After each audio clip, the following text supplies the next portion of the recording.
আসসালামু আলাইকুম রহমতুল্লাহি ওয়াবারাকাতুহ। আচ্ছা, এখন খাদিজার ঘরে যে ছেলে মেয়ে হয়েছে এই ছেলে মেয়েদের সম্পর্কে একটু বর্ণনা দিয়ে আমাদের আজকের আলোচনা শেষ করব। আম্মাজান খাদিজার ঘরে প্রথম আল্লাহ পাক একটা ছেলে দিছেন। এই ছেলের নাম হলো কাসেম। এই জন্য নবী সাল্লাল্লাহু আলাইহি ওয়াসাল্লামের কুনিয়াত হলো আবুল কাসেম। নবী সাল্লাল্লাহু আলাইহি ওয়াসাল্লামকে বলা হয় কি আবুল কাসেম, কাসেমের বাপ। কাসেম হলো নবী সাল্লাল্লাহু আলাইহি ওয়াসাল্লামের এই প্রথম ছেলের নাম। তিনি অল্প কিছুদিন পরে যখন হাঁটা চলাফেরা করার মতো বয়সে উপনীত হন তখন এই কাসেম মৃত্যুবরণ করছেন। এরপরে দ্বিতীয় সন্তান হয় তাদের জয়নাব। দ্বিতীয় সন্তান হলো জয়নাব। জয়নাবের বিয়ে হয়েছে, তার স্বামীর নাম আবুল আস ইবনে রবি। আবুল আস ইবনে রবির সাথে মৃত্যু হয়, তার বিবাহ হয় এবং তাদের একটা ছেলে একটা মেয়ে ছিল। জয়নাবের ছেলের নাম আলী, মেয়ের নাম হলো উমামা। তো জয়নাব রাদিয়াল্লাহু তাআলা আনহা তিনি অষ্টম হিজরিতে মারা গেছেন। তিনি অষ্টম হিজরি পর্যন্ত জীবিত ছিলেন। আর তার স্বামী আবুল আস 12 হিজরিতে মৃত্যুবরণ করছেন। 3 নম্বর সন্তান হলো রুকাইয়া। রুকাইয়া রাদিয়াল্লাহু তাআলা আনহা, তার প্রথম বিয়ে হয় আবুল আহাবের ছেলে উতবার সাথে, উতবা ইবনে আবুল আহাবের সাথে। তো পরবর্তীতে যখন আল্লাহ পাক তাব্বাত ইয়াদা আবি লাহাবি ওয়া তাব এই সূরা নাযিল করলেন তখন আবুল আহাব বাধ্য করলেন ছেলেদেরকে মুহাম্মদ সাল্লাল্লাহু আলাইহি ওয়াসাল্লামের মেয়েদেরকে তালাক দেওয়ার জন্য। নবী সাল্লাল্লাহু আলাইহি ওয়াসাল্লামের 2 মেয়ে বিয়ে দিয়েছিলেন আবুল আহাবের 2 ছেলের কাছে, উতবা আর উতাইবা।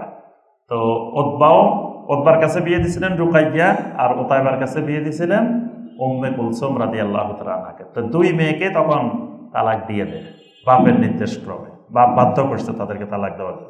তো পরবর্তীতে এই রুকাইয়া রাদিয়াল্লাহু তাআলা আনহার বিয়ে হয়েছে ওসমান ইবনে আফফান রাদিয়াল্লাহু তাআলা আনহুর সাথে।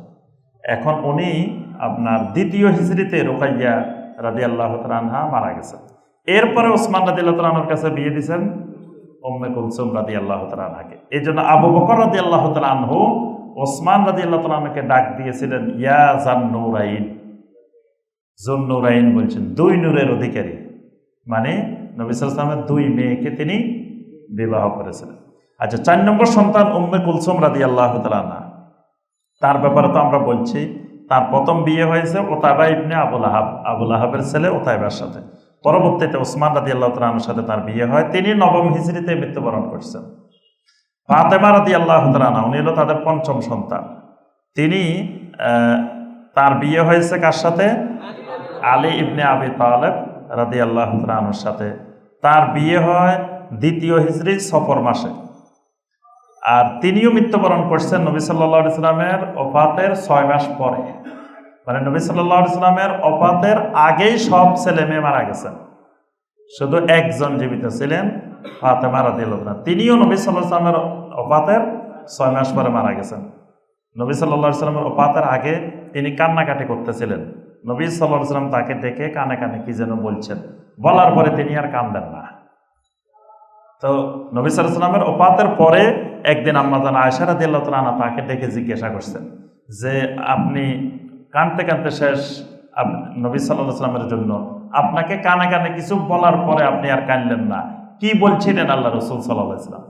তো ফাতেমা রাদিয়াল্লাহু তাআলা আনহা বললেন যে আমার আব্বা আমাকে বলছিলেন যে আমার মৃত্যুর পরে সর্বপ্রথম যার সাথে আমার সাক্ষাৎ হবে, দেখা হবে, তুমি ফাতেমা।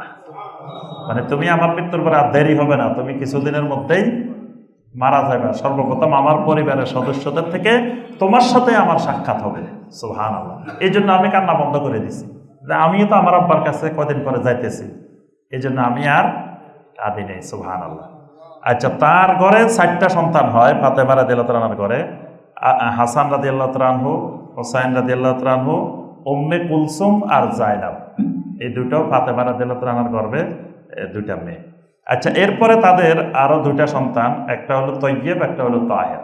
তবে কেউ কেউ বলছেন এখানে যে এক সন্তানের নামেই তৈয়ব আর তাহের, মানে তার নাম ছিল আব্দুল্লাহ, তবে তাকে তৈয়ব আর তাহের বলে ডাকা হইতো। কোনো কোনো ঐতিহাসিক বলছে ছেলে একটা, তার নাম আব্দুল্লাহ, এই আব্দুল্লাহকে তৈয়ব আর তাহের বলা হইতো।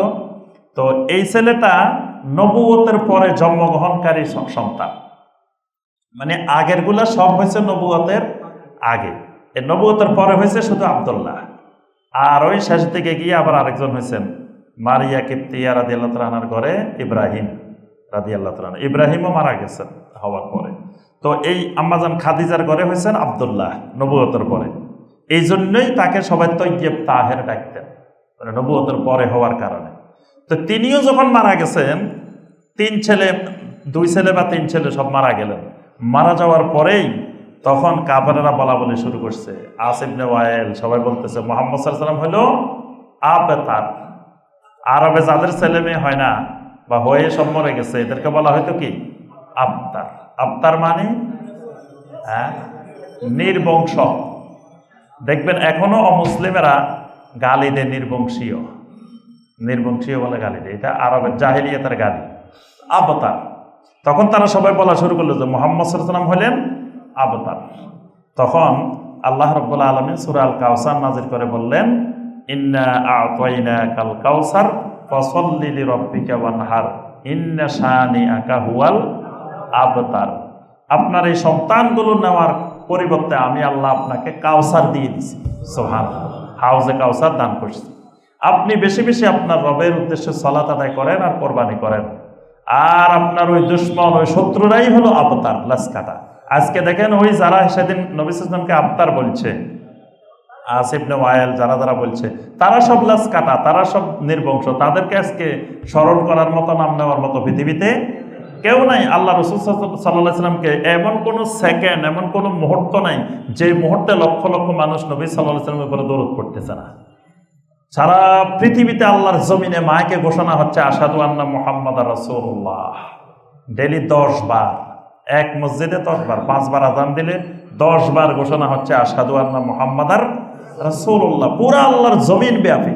কিন্তু ওদেরকে আজকে নাম নেওয়ার মতো পৃথিবীতে কেউ নেই। তারাই নির্বংশীয় হয়ে গেছে, তারাই লেসকাটা হয়ে গেছে।